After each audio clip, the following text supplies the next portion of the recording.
Are you truly ready to let someone back into your life just because they returned? Or are you risking reopening the very wounds you worked so hard to heal? Most people react to the avoidance return from a place of longing, relief, old attachment, or unresolved feelings. They accept whatever attention is offered. They take whatever little explanation is provided.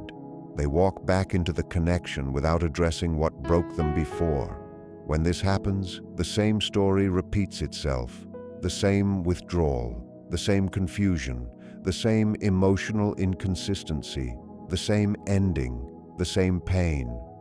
A different outcome only becomes possible when you respond from clarity, protection, emotional strength, and deep honesty about whether the avoidant is showing real change or simply repeating their usual pattern, which is returning only when their fear of losing you becomes louder than their fear of closeness.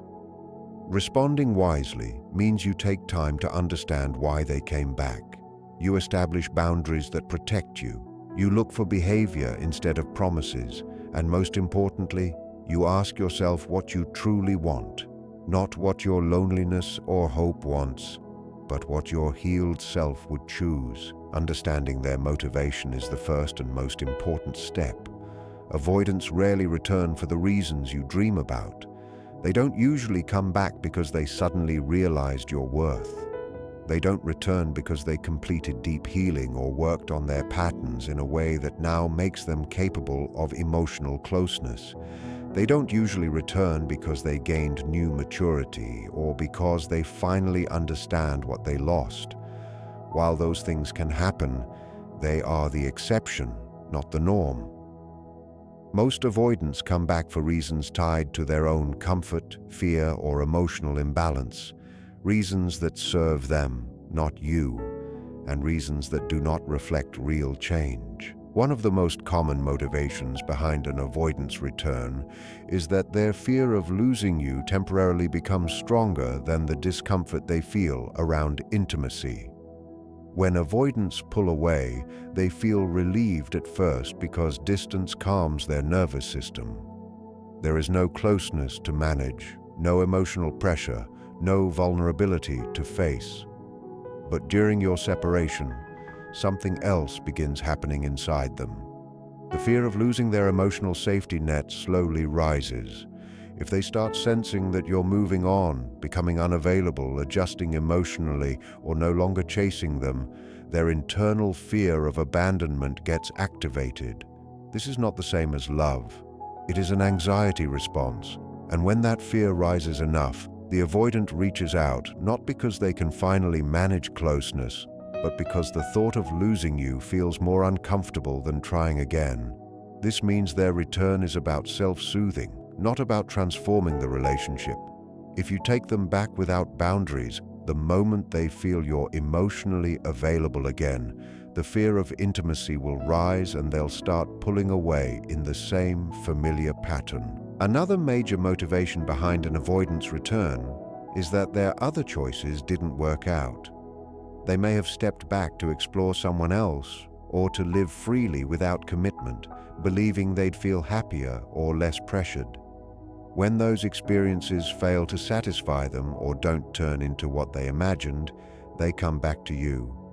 Not because of deep love, but because returning to something familiar requires less effort than starting from zero. You become the comfortable option, the person who knows them, who cared, who tried, who forgave. But being someone's safe fallback is not the same as being chosen. Accepting a return built on convenience almost always ends in you being discarded again the moment a new distraction, new person, or new escape becomes available. Avoidants also return when they're going through a difficult time and need emotional comfort, support, validation, or reassurance. It may be stress at work, family problems, loneliness, or life changes that make them crave the emotional warmth you once provided. They remember that you were the one who soothed them, encouraged them, made them feel valued, or gave them stability when they were overwhelmed. So they reach out again, not for partnership, but for emotional relief. This type of return is especially dangerous because they rely on your caring nature to meet their emotional needs while offering nothing real in return. It becomes one-sided again, draining you and strengthening their belief that they can always return to you for comfort whenever life becomes heavy. Some avoidants come back because they feel guilty about how they left or worry about how you're doing. Their return is their attempt to relieve their conscience. They want to confirm you're okay so they don't have to feel like the villain in the story. They want to check on you so they can walk away again without the weight of guilt. They want to create the illusion of kindness and maturity without actually addressing the harm or taking real accountability. This type of return looks caring on the surface, but is deeply self-serving, designed to protect their self-image rather than repair anything meaningful. There is a rare category of avoidants who return because they actually did the work, real, emotional work. They faced their patterns, confronted their fears, went to therapy, built awareness, and came to understand how their behavior harmed you. When this is the case, they don't return with big promises or emotional intensity. They come back with humility, responsibility, and patience. They can explain what they've been working on. They acknowledge their part in the relationship's ending without excuses. They show awareness of the patterns they repeated, and instead of asking to jump back into a full relationship immediately, they ask to rebuild slowly, consistently, and respectfully. But unless these signs are clear, the return is emotional repetition, not transformation. To see their true motivation, you must look at behavior, not words. Avoidants know exactly what to say. They know how to express regret. They know how to sound apologetic. They know how to say what will soften your heart. But behavior reveals their truth. Notice how they approach you. Are they giving you space and respecting your pace? Or are they rushing to reconnect as if nothing happened? Are they open to discussing the past honestly? Or do they avoid accountability and want to skip over the hard parts? Are they consistent in their effort? Or do they show the same emotional unpredictability you saw before? Timing exposes intention too. If they reappear shortly after you stop reaching out or after they notice you becoming distant, the return is about regaining control. If they come back after another romantic situation falls apart, it means you're the backup. If they reach out during a stressful period, they may be seeking emotional support more than relationship. Your response must depend on what's actually happening, not on what you wish it meant. If they're returning from fear of losing you, the cycle will repeat quickly. If they're returning because their other plans didn't work out, you're being chosen for convenience, not connection. If they're returning because they need emotional support, you'll fall into the same one-sided dynamic. Only when there is clear proof of real change, slow rebuilding, consistent effort, emotional awareness, and accountability, does re-engagement make sense. And even then, the process must move slowly with strong boundaries to avoid slipping back into the old pattern. Before interacting again, you need boundaries that protect you from emotional harm. Boundaries are not walls. They are the structure that keeps you clear, grounded, and safe. They define what you will accept and what you will not tolerate. They help you remain in control of your emotional decisions rather than letting your hope take over. Without boundaries, the avoidance return becomes a trap that pulls you back into confusion. With boundaries, you regain your power and make decisions from strength instead of longing.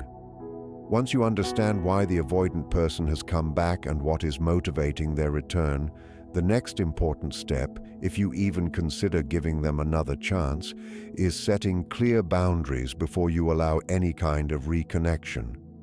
These boundaries are not punishments or games. They are not meant to make them feel small or to test their loyalty. They are protections for you, and they create a safe structure where reconnection might happen without repeating the old painful cycle that damaged you before. These boundaries need to directly address the behaviors that made the relationship unstable, and they must be spoken clearly and held firmly, no matter how the avoidant person reacts to them. This is the only way any form of reconnection can happen without you falling back into the same emotional trap. The first boundary is refusing to jump back into the relationship or into the level of closeness that existed before everything fell apart. Avoidant people often want to pretend the break never happened. They want to skip over the pain, the confusion, and the emotional mess as if none of it mattered. Their desire to resume things instantly is itself a warning sign, showing they are not ready to take responsibility or repair the hurt they caused. Your boundary must be that any reconnection, if it happens at all, will start slowly, lightly, with small steps, and it will only move forward when the avoidant person proves through steady actions that they can behave differently than before. This protects you from instantly reinvesting and becoming vulnerable to the same hurt all over again. It also reveals whether the avoidant is truly willing to earn back your trust or if they simply want quick closeness that satisfies their ego and emotional insecurity without actually changing anything. Many avoidants struggle with this boundary. They want instant access, instant love, instant emotional closeness, the same closeness they could not sustain before. Their discomfort with slow rebuilding often shows that they still lack the emotional capacity to maintain real intimacy. If they resist going slowly, that resistance itself tells you they are likely to repeat their old habits once their need for validation is met. They want the reward without doing the work. They want the connection without facing the truth of their behavior. Their discomfort with gradual reconnection is not about love. It is about avoiding responsibility. The second boundary is that the avoidant must be willing to talk honestly about what happened, about the relationship, the ending, the distance, the pain, and their part in all of it. They must take responsibility for the ways their actions affected you. This conversation doesn't have to happen immediately, but it must happen before you allow any serious emotional closeness again. They need to show that they understand how their disappearing, their inconsistency, their withdrawal, and their emotional avoidance hurt you. They need to name their patterns, acknowledge the harm they caused, and express real regret, not regret aimed at making themselves feel better, but regret that reflects understanding of your experience. This boundary deals with the avoidant person's habit of dodging accountability. Many avoidants prefer to rewrite the past to protect their ego. They act like the breakup was mutual, the pain was equal, or that the problems were caused by circumstances instead of their choices. If they cannot or will not discuss the past honestly, if they minimize your pain, if they blame you, or if they act like the issues were not serious, then they are not ready for a healthy relationship. This boundary tests whether they have developed insight, empathy, and emotional maturity. It shows whether they are ready to face themselves or if they still want to hide behind excuses. Many avoidants feel attacked when asked to talk about the past, not because you are attacking them, but because accountability threatens their protective bubble. Their resistance shows they still have not done the emotional work required to show up differently. The third boundary is that the avoidant must show real behavioral change, not promises, not speeches, not emotional declarations, real actions, consistent ones. Intentions mean nothing without behavior. Your boundary must include the specific changes you need to see based on what went wrong before. That might mean consistent communication without disappearing for days. It might mean following through on plans without canceling every time emotions feel heavy. It might mean staying emotionally present during difficult conversations instead of stonewalling. It might mean discussing the relationship openly instead of shutting down when things feel too close. Whatever the patterns were, you must name the behaviors that need to change. The avoidant must understand that you will not accept temporary change. You will only accept sustained change, change that continues over time. not just when they fear losing you. Avoidants can be very good at saying the right words when they feel anxious. They can talk about growth, learning, or wanting to be better. But their behavior reveals the truth. If they refuse to make concrete changes or get defensive at the idea that they need to change, it means they are not ready for a healthy connection. If they agree to change but fail to follow through, their agreement was a performance, not a commitment. Your boundary must include your willingness to walk away if real change is not demonstrated consistently. The fourth boundary is that you will not accept the hot and cold pattern again. If the avoidant starts pulling away, becoming distant, inconsistent, or repeating the same behavior from before, you will address it immediately rather than silently enduring it. This boundary shows that you have learned from the past. You are not the person who will ignore red flags, hope things will improve, or sacrifice your emotional well-being for the sake of keeping peace. The avoidant person needs to see that you now recognize their patterns clearly and that you refuse to participate in behavior that damages you. This boundary is difficult because withdrawal is the avoidant's default response. At some point, their instinct to pull back will reappear.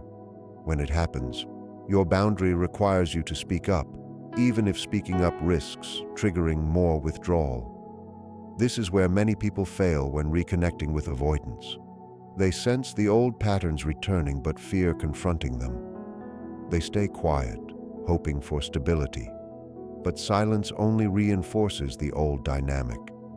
Your boundary commits you to choosing your emotional health over the fear of losing the relationship. You must be willing to lose the connection rather than lose yourself. The fifth and most important boundary is that the avoidant person must actively work on their attachment issues through therapy or similar consistent emotional work.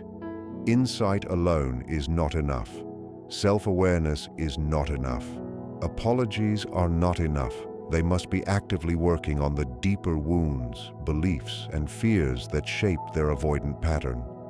You are not asking them to be perfect. You are asking them to take responsibility for the emotional patterns that harm people and to engage in real work to change them. This boundary often triggers strong resistance from avoidant individuals. They may insist they don't need therapy, that they can change on their own, or that requiring therapy is controlling. But these responses actually show they are not taking their patterns seriously. Someone who truly recognizes the impact of their behavior understands that changing deeply rooted attachment patterns requires help. Someone who resists this boundary is likely not committed to genuine growth. Your boundary protects you from investing in someone who is not investing in themselves. If the avoidant agrees to the boundaries, your job is to watch closely for real signs of change instead of trusting words alone. Avoidants can talk about change very convincingly when they are scared of losing you. They can identify what they did wrong. They can express desire to do better, but once they feel safe again, their awareness often fades and the old patterns return. You must learn to distinguish between real change and temporary performance.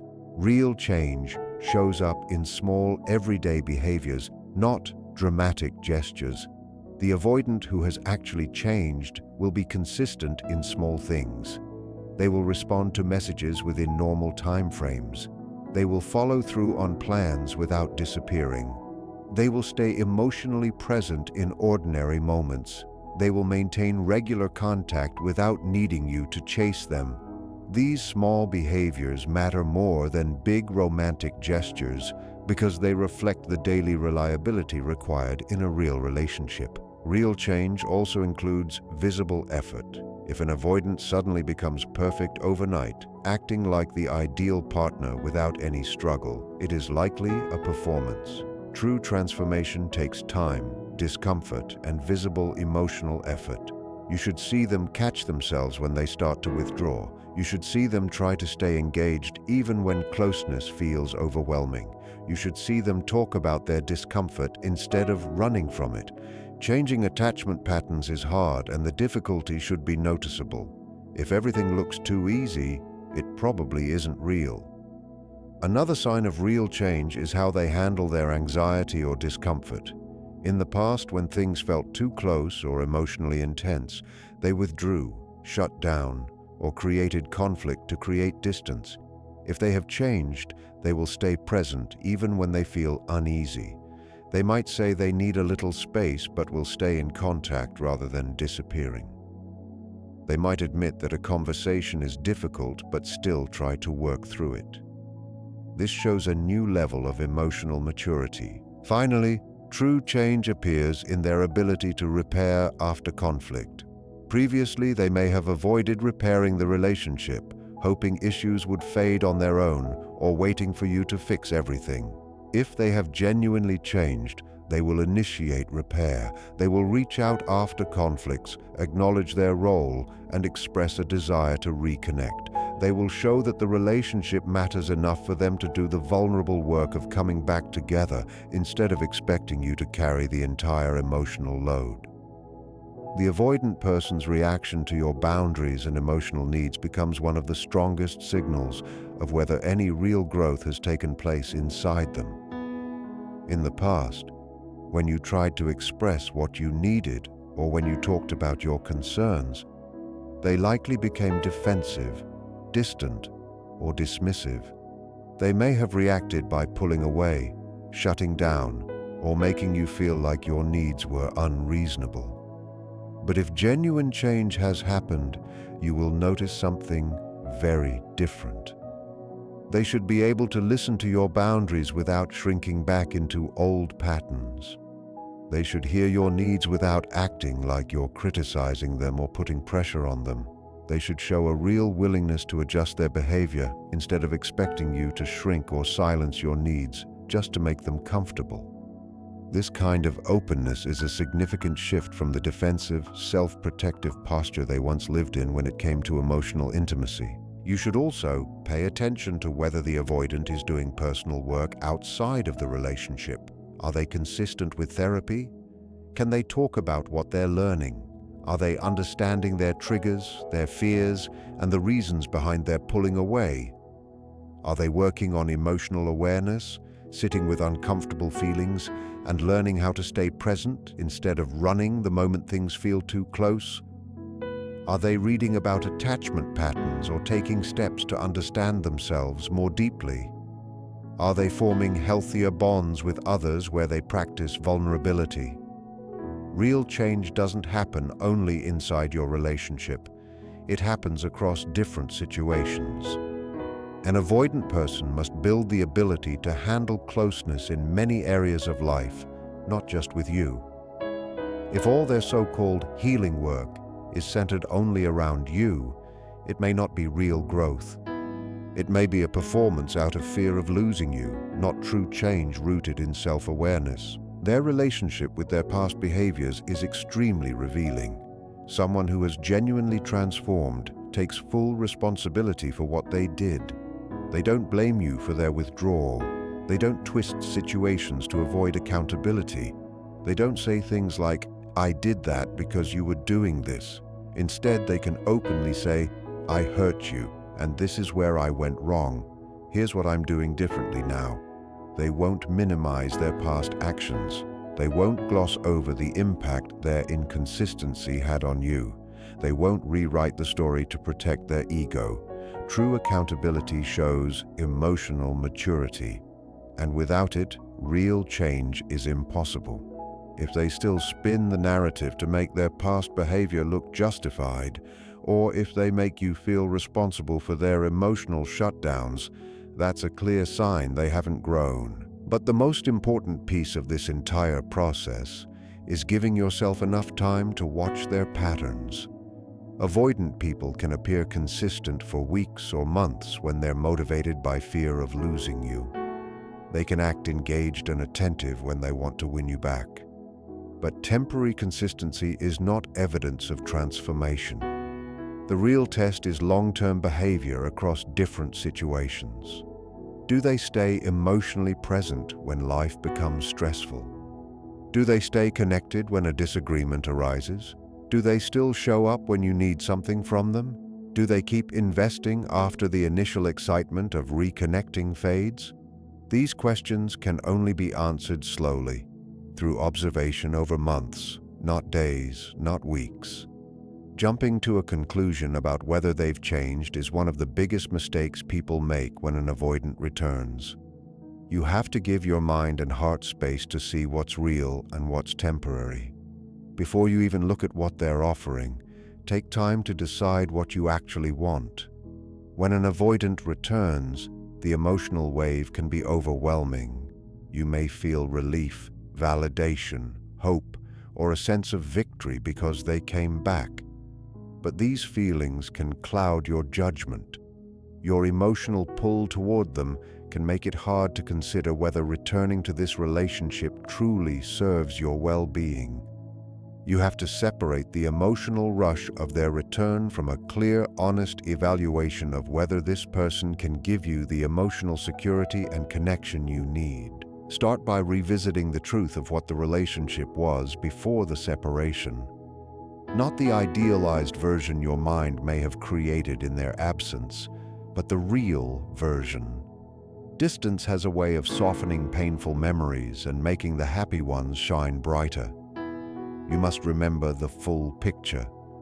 Remember the anxiety that came from their inconsistency, the loneliness you felt even when you were beside them, the emotional labor you carried trying to understand them, the time you spent trying to fix or stabilize the relationship, the emotional exhaustion from trying not to upset them, the ways you shrank your needs to avoid conflict, the deep pain of their withdrawal, the ending itself.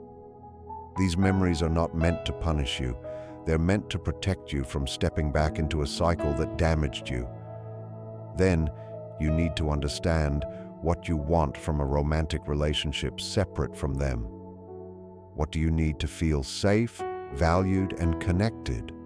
What level of consistency matters to you?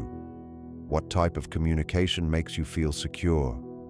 What pace of emotional closeness do you prefer? What direction and future building do you want in a relationship?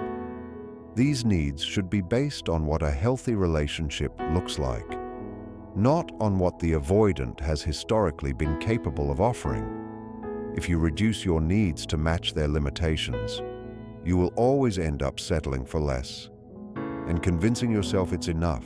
Once you're clear on your needs, take an honest look at whether this person can meet them. Look at who they have shown themselves to be over time. Have they demonstrated emotional capacity, or have they repeatedly shown they cannot support your needs? Has the person done enough emotional work to shift their patterns, or are they still operating with the same emotional avoidance? This self-assessment requires brutal honesty, and it can be painful. Hope and attachment may try to shrink the gap between what you need and what they can offer. You might want to believe that small improvements mean something big, but you have to be truthful with yourself. Think about the cost of reconnecting. Opening the door again requires emotional vulnerability. It exposes you to the possibility of being hurt in the same ways you were hurt before. It demands time and energy that could be used for healing, for building your own life, or for meeting someone capable of giving you healthy love. Re-entering the relationship carries risks. Are you prepared to face those risks? Do you believe the potential reward is worth the potential pain? Or are you thinking about reconnecting simply because you miss them? Ask yourself whether the desire to reconnect is rooted in genuine love for them or in the emptiness you felt since they left. Are you lonely? Is their return filling a void? Have you idealized them? Have you forgotten their limitations? Have you truly healed from the past relationship, or are you still emotionally raw? These questions help you understand the real motivation behind your desire. Now consider what taking them back teaches them about you. If they can leave, hurt you, and come back without facing real consequences or without doing deep internal work, you're unintentionally teaching them that their patterns are acceptable. You're teaching them that they can hurt you and still regain access to your heart. This makes it more likely that the old patterns will repeat themselves. Sometimes, the most self-respecting response to an avoidant person returning is to say no, kindly, firmly, and with clarity. A refusal can communicate that you will not continue relationships that damage you, even if you still care about the person deeply.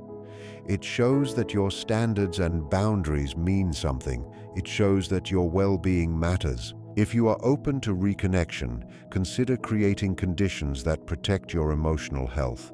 Maybe you need 6 months of them consistently staying in therapy. Maybe you need slow, limited contact at first.